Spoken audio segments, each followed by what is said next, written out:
dar um rascunho aqui, senão eu vou falar a pergunta assim. Como é que vocês estão? Tudo na paz? Amém. Estarmos aqui é uma bênção já, né? Chegarmos aqui. Fazer um teste? Aí funcionou. Glória a Deus. Eu queria falar com vocês hoje um pouco sobre escolhas.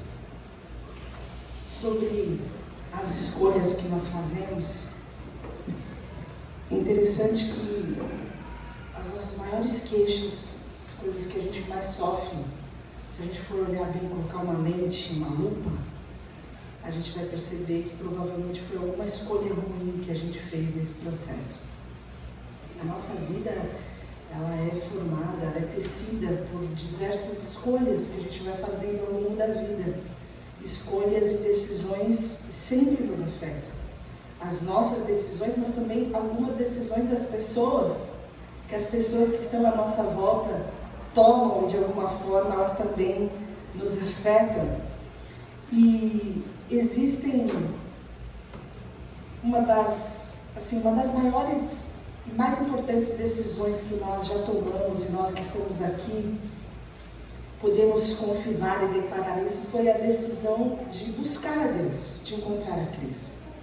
É interessante que até mesmo nessa escolha, uma vez Jesus falou para os seus discípulos, não foram vocês que me escolheram, fui eu que escolhi vocês, e eu nomeei vocês para que vocês dessem fruto. Até mesmo a nossa escolha, quando nós decidimos por Cristo, foi misericórdia de Deus e uma escolha dele em primeiro lugar por todos, cada um de nós.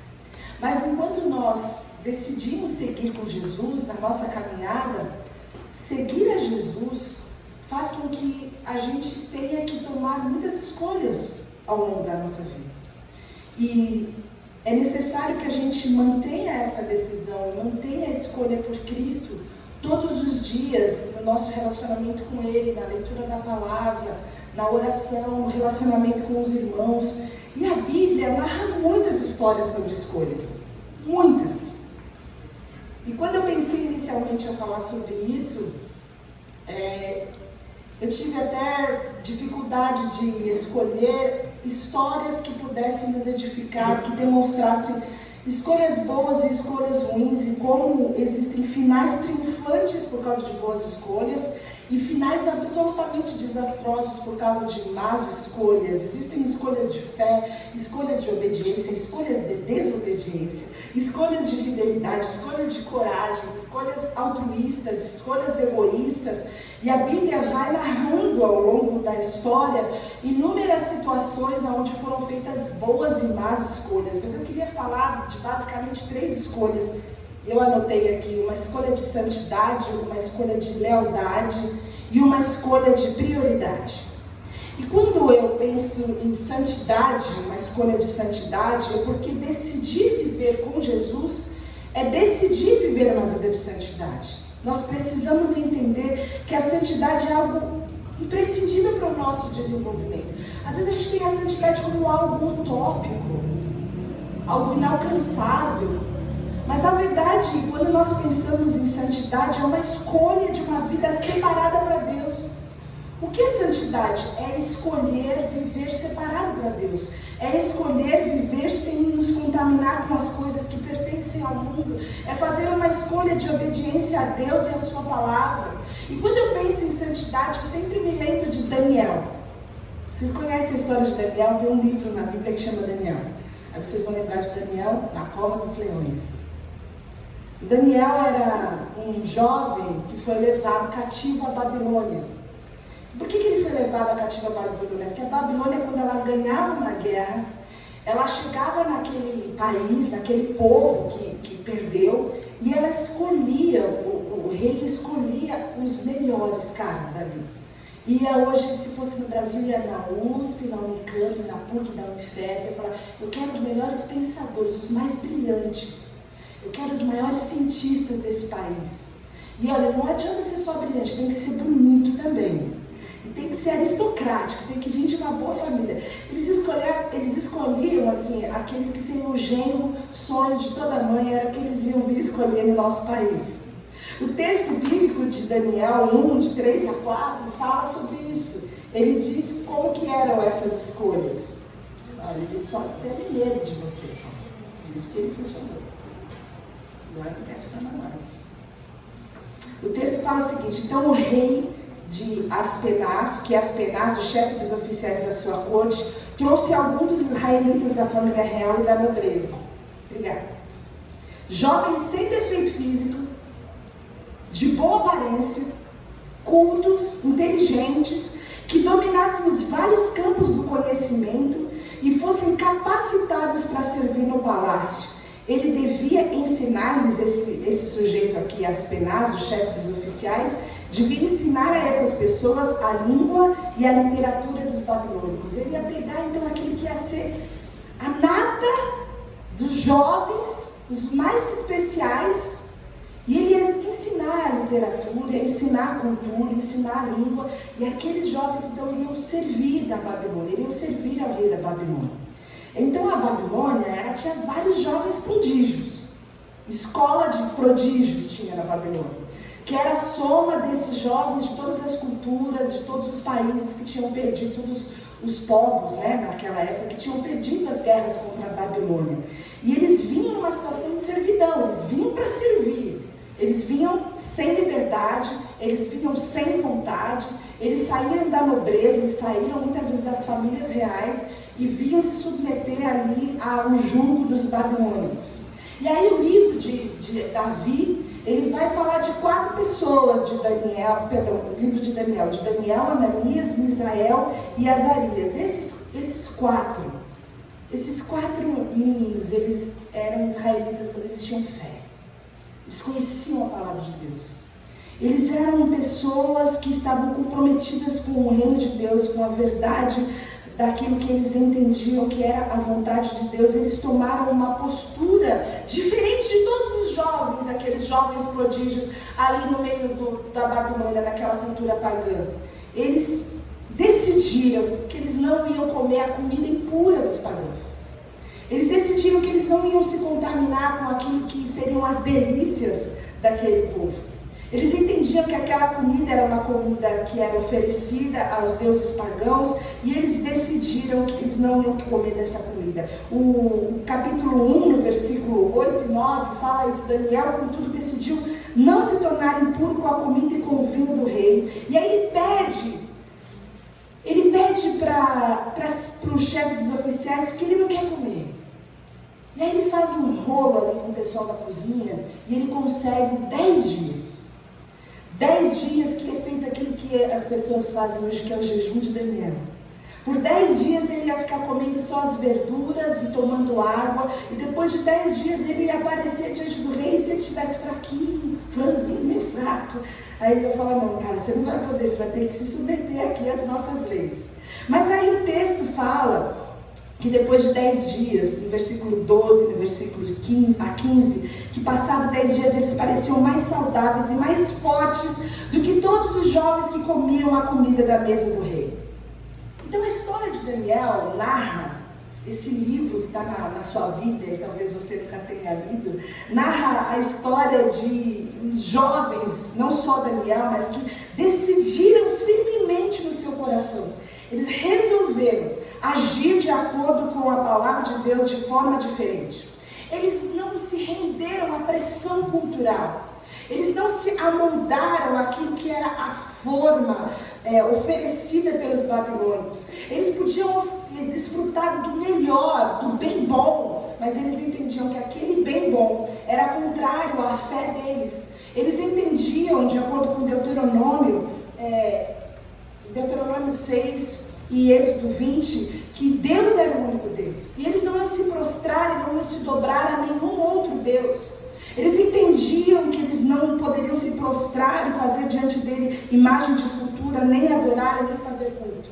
E é por isso que depois, ao longo da história, você vai ver que esses 3 jovens, os 3 amigos de Daniel, foram lançados numa fornalha de fogo. Porque eles se recusaram a se dobrar diante de uma estátua de 27 metros, uma estátua de ouro do Nabucodonosor. E eles foram julgados e saíram de lá ilesos. E mais tarde, ainda no capítulo 6, você vai ver Daniel também sendo jogado na cova dos leões porque ele se recusou a deixar de orar. E eu parei por um minuto e falei assim, será que a gente teria esse problema hoje em dia? Porque por 3 vezes ele orava e ele adorava ao Senhor. E fizeram uma pegadinha porque queriam derrubar Daniel. E fizeram com que um ofício fosse aprovado, onde era proibido orar, era proibido se prostrar diante de qualquer outro Deus. E Daniel não deixou de orar. Daniel não deixou de adorar o único Deus verdadeiro. Ele assentou no coração dele que ele iria, de uma forma inconsequente, servir e adorar ao Senhor. Ele viveu a santidade diante de todas as pressões culturais. Ele não cedeu ao que todo mundo fala, ele não cedeu ao que todo mundo faz. Ele tinha a sua fé algo irretocável. E essa era a santidade que fez com que ele se tornasse o grande Daniel. E aí nós entendemos que existe uma disputa entre nós. Apesar de nós entendermos e compreendermos na palavra de Deus que nós somos como cativos nesse mundo, que aqui não é o nosso lugar, aqui é uma estação, aqui é um lugar que a gente está de passagem, a nossa cidadania é eterna, mas a gente está aqui de passagem. Às vezes nós nos contaminamos desfrutando e bebendo e comendo das mesas daquilo que o mundo nos oferece como algo bom, como um manjar, como algo excelente, mas que também é contrário à vontade de Deus. O mundo é como uma grande Babilônia, onde existe uma grande crise de orgulho e de egos, e a gente muitas vezes deixa de ter essa decisão de manter intacta a nossa fé, e a gente se contamina, e a gente deixa de escolher a santidade. Escolher a santidade por si só não é suficiente. Por isso que o Espírito que é santo, como nós cantamos aqui, vem habitar dentro de nós, porque Ele vai testificar e Ele vai nos conduzir a essa vida de santidade, nos transformando à imagem de Jesus Cristo. Mas essa escolha precisa ser feita, essa escolha precisa ser tomada. Todos os dias nós temos a opção de escolher a vontade de Deus, a nossa vontade, nos afundarmos no mundo e praticarmos as coisas que todo mundo pratica, falarmos do jeito que todo mundo fala, agirmos e desfrutarmos dos manjares da carne, como todo mundo faz. Mas nós somos chamados para manter a nossa fé e para sermos santos, para termos uma vida separada. Eu gosto muito de uma música do Grupo Resgate que fala: os manjares do rei, o contágio fatal, a aparência do bem, na essência o mal. Os palácios do rei, a eterna prisão, os tesouros da vida em ruínas no chão. Quem vai negar? Quem vai negar? Se prostrar todo dia e provar ser fiel, ser lançado na cova e sair ileso como Daniel. Quem vai negar? Quando que nós vamos ter essa postura diante de Deus de negarmos aquilo que é oferecido pelo mundo, negarmos as tentações da carne, negarmos as tentações que vêm do diabo e nos prostrarmos todo dia e provarmos a nossa fidelidade a Deus e vivermos uma vida de santidade? Irmãos, santidade é escolha. Escolha viver uma vida de santidade. Viver uma vida de santidade é escolher não se contaminar com as coisas do mundo. Viver uma vida de santidade é escolher não se contaminar com as coisas do mundo. Em segundo lugar, nós precisamos fazer uma escolha de lealdade. E a gente vive num mundo muito individualista. E eu acho que com a pandemia as coisas pioraram. Porque se antes a gente dependia dos relacionamentos, a gente dependia de ver alguém, de estar com alguém, de um abraço, de encher a casa de gente, a gente, por causa da pandemia, foi obrigado a se acomodar e a viver uma vida separada, uma vida isolada. A gente quer juntar, mas a gente fica pensando: poxa, mas aí a gente vai comer, e a gente vai tirar a máscara, e ainda o pessoal não tomou vacina. É melhor não, é melhor esperar mais um pouquinho, melhor esperar mais um pouquinho. E nessas e outras, a gente já está ainda no segundo ano, onde as pessoas tiveram que aprender a viver isoladas. E a gente entende que a amizade e o companheirismo hoje não são tão comuns, né? A gente não tem as comadres como se tinham antes, porque as pessoas vão vivendo as suas vidas de uma forma muito individualizada e também muito calejada, né? Toma uma, toma duas, é melhor me resguardar aqui. A gente já tomou muito na cabeça com esse negócio de amizade, as pessoas vão se tornando cada vez mais centradas em si mesmos. E a gente tem na Bíblia Sagrada uma história muito linda de lealdade, de compromisso, de comprometimento, que é a história de Ruth. Vocês conhecem Ruth? Sabia que tem um livro também na sua Bíblia que chama Ruth? Tem. E é uma história maravilhosa. É uma história linda de Ruth, que conta a história de amor com a sua sogra. Uma história onde a nora ama a sogra.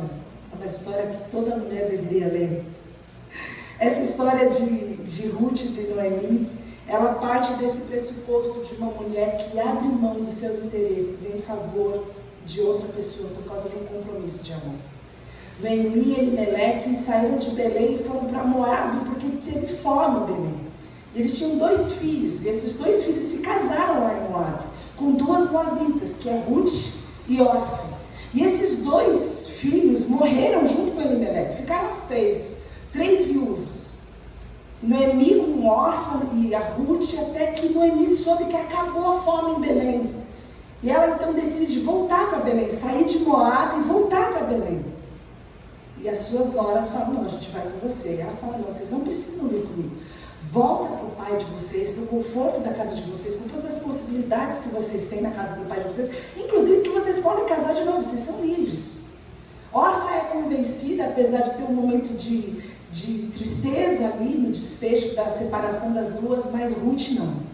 Ruth faz uma declaração de uma das mais lindas que eu leio, que eu conheço na Bíblia, e ela decidiu acompanhar Noemi de volta para Belém, mesmo sabendo que Noemi tinha muito pouco para oferecer para ela, que ela estava abrindo mão da liberdade de voltar para casa em conforto dos pais.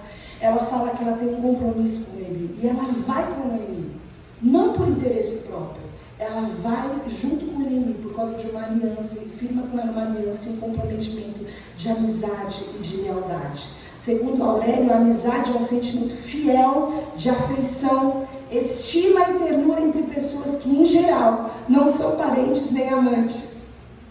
E a história de Ruth é uma história linda, que externa essa amizade profunda e duradoura, independente da situação pelo qual Ruth ia passar, ela decide ir com Noemi.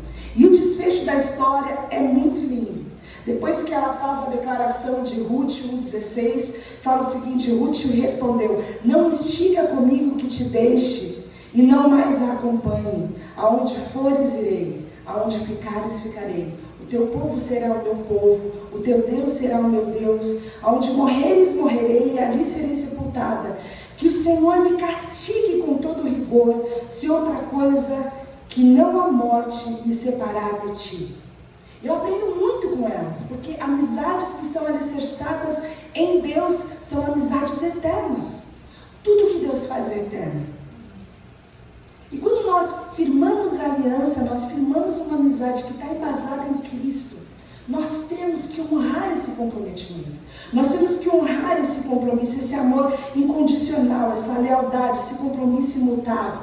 E por causa de Noemi, Ruth conheceu a Deus. E por causa de Noemi, Ruth serviu a Deus. E por causa de Noemi, Ruth conheceu um homem de Deus que foi Boaz. E ela se casou com Boaz. E eles deram à luz a Obed, que foi o avô de Davi.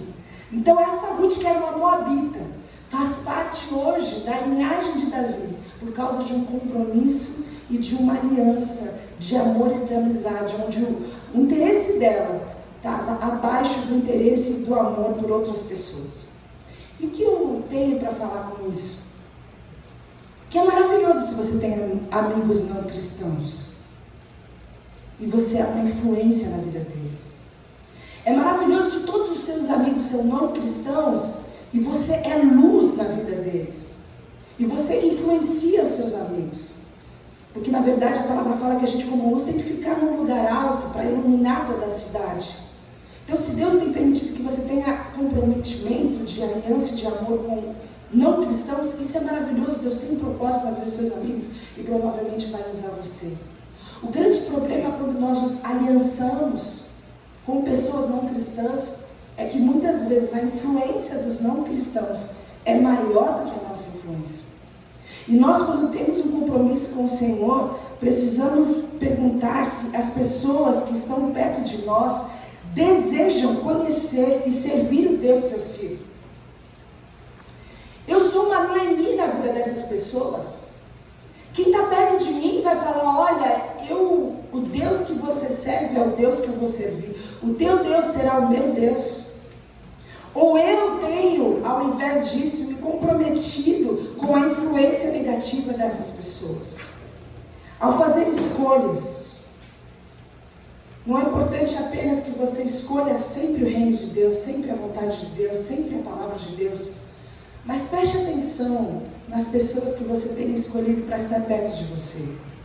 Preste atenção se você tem sido influência de Deus, tem sido luz na vida dessas pessoas. Se essas pessoas têm edificado a sua vida, ou se as pessoas têm arrastado você para longe de Deus. Porque ao fazer uma escolha de lealdade, escolha sempre alguém que vai levar você para mais perto de Deus. Escolha sempre alguém que vai levar você para mais perto de Deus. Se as pessoas que estão cercando você estão te levando para longe de Deus, você está fazendo uma má escolha. Em último lugar, além de uma escolha de prioridade, uma escolha de santidade e uma escolha de lealdade, nós precisamos fazer uma escolha de prioridade. E essa foto é uma foto de um prato de lentilhas. E talvez a expressão, não troque sua bênção por um prato de lentilhas, foi o motivo pelo qual todo esse sermão foi feito. Eu estava conversando isso com a Nicole e falei para ela, não troque sua bênção por um prato de lentilhas. Eu ouvi essa frase há muito tempo, quando eu tinha a idade dela. Ela falou que Deus deu ela para mim para eu ter criatividade para preparar o sermão. Eu converso com ela, depois vira pregação.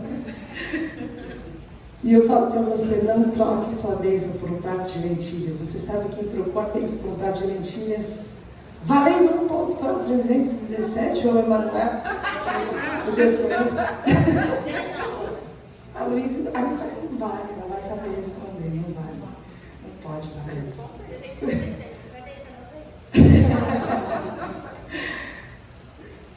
Foi Esaú.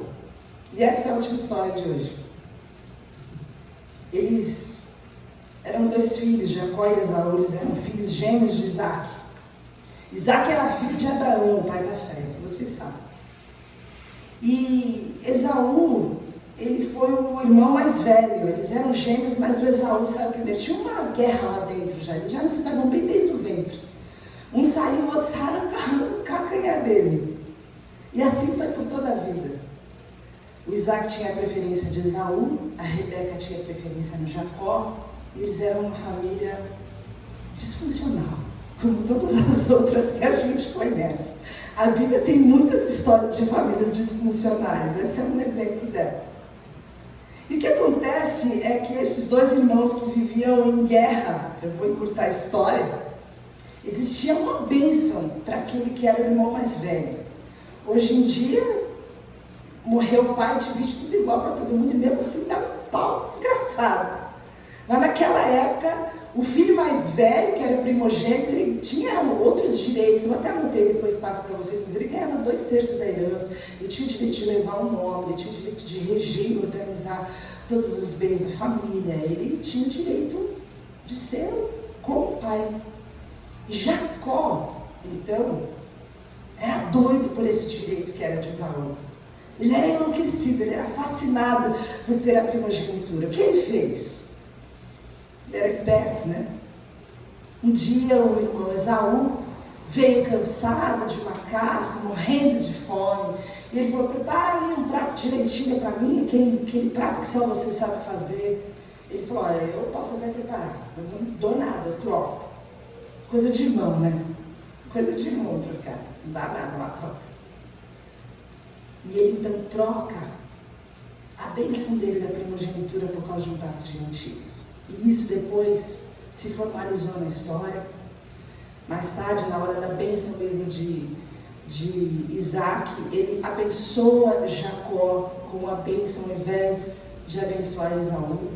E isso se postergou por toda a história, porque Esaú trocou algo muito precioso, porque não soube esperar a provisão. Ele não soube esperar a provisão do Senhor, ele era imediatista. Ele não soube esperar o tempo de Deus, ele não soube esperar mas principalmente ele não soube priorizar aquilo que era mais importante. Ele não soube valorizar aquilo que ele tinha de mais importante, que era a primogenitura. A primogenitura fazia com que o mais velho liderasse a adoração a Deus, chefiasse a família, tinha uma dupla porção da herança paterna, dava a bênção da aliança. Pense uma coisa, se não fosse por causa desse golpe, mas havia já no coração de Deus todo o propósito para que fosse Jacó o primogênito, mas seria o Deus é pai de Abraão, Isaac e Esaú. A gente não ia falar Abraão, Isaac e Jacó, porque a bênção era para Esaú.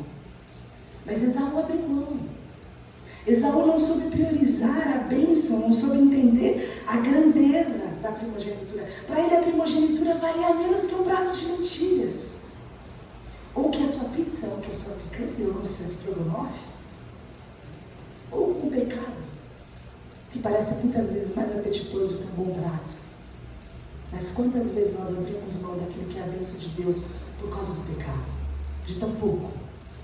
E o pecado dá uma satisfação tão efêmera. É tão pouco, é tão rápido, que quando passa você fala, para que isso? Para que eu troquei a minha bênção por causa de um prato de lentilhas? Que escolha horrível nós fazemos muitas vezes por falta de priorizar e entender a importância do reino de Deus, da santidade na nossa vida.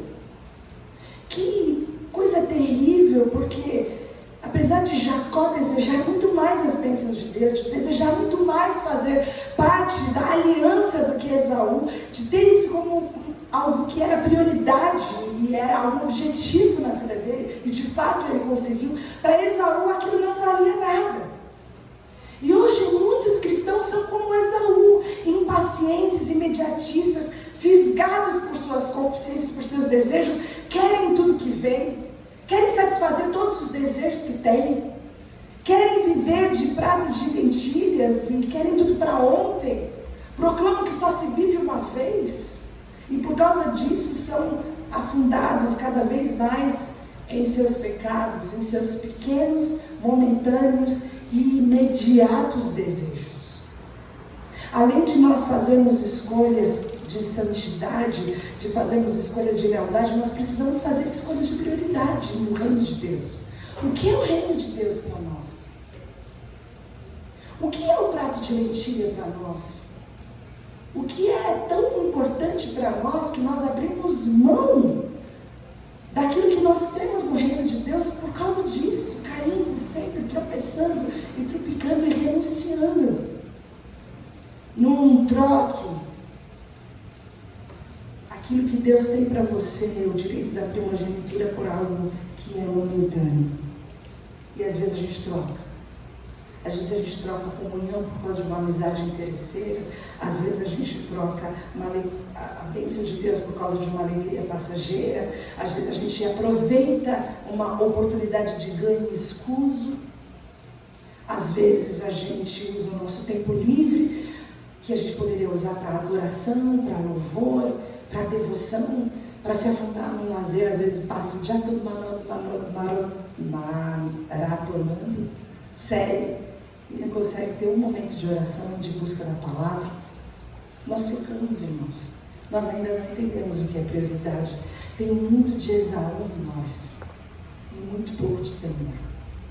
E nós precisamos aprender com esses homens, aprender com as verdades da palavra de Deus que retratam um pouco cada um de nós. Não troque sua bênção por um prato de lentilha. Escolha pessoas que te levem para perto de Deus. Escolha não se contaminar com as coisas do mundo.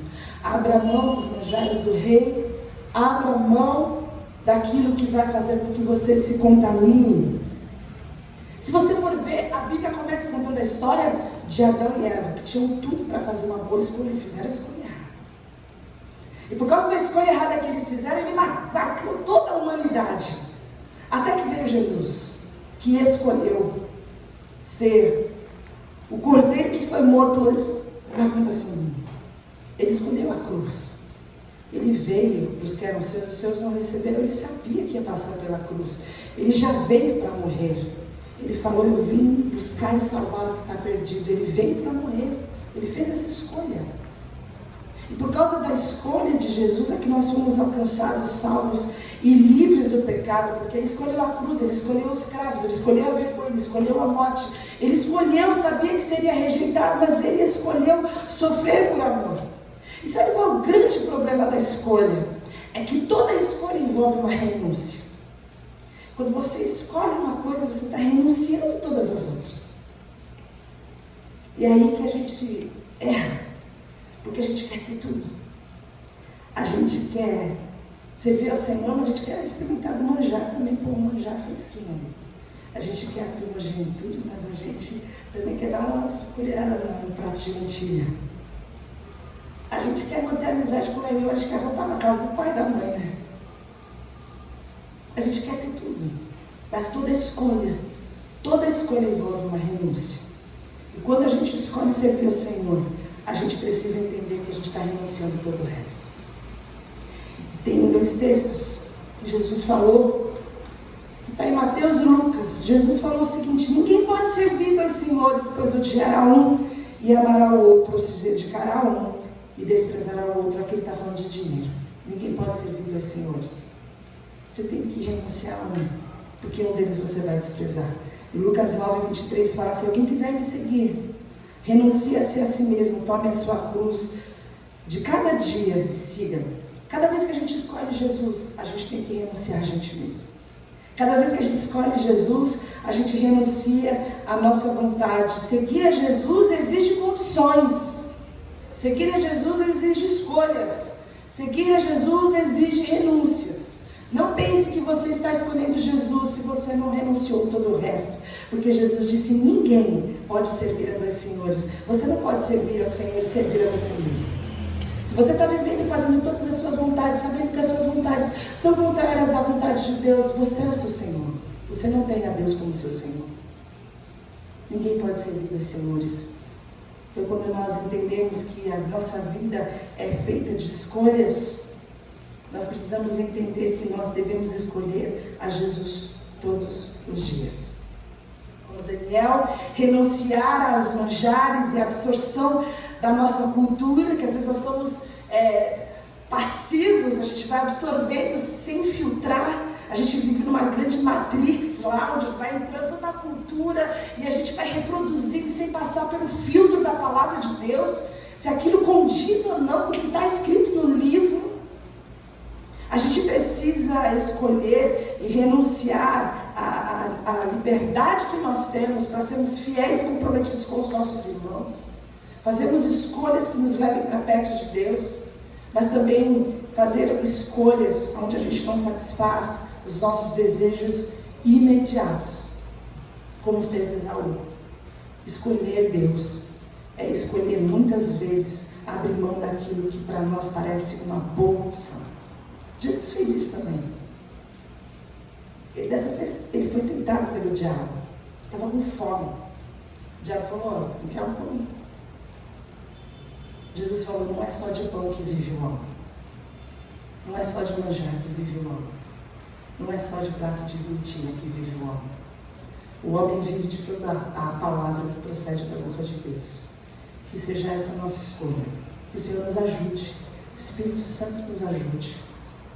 Porque todo dia a gente faz escolhas. Parece que quando a gente é mais jovem, as escolhas que a gente faz determinam como vai seguir o nosso futuro, que parece que tem mais espaço no futuro do que tem pra gente que hoje é mais velho. Mas ninguém sabe quanto tempo tem. E quando a gente não sabe quanto tempo a gente tem muito pouco tempo.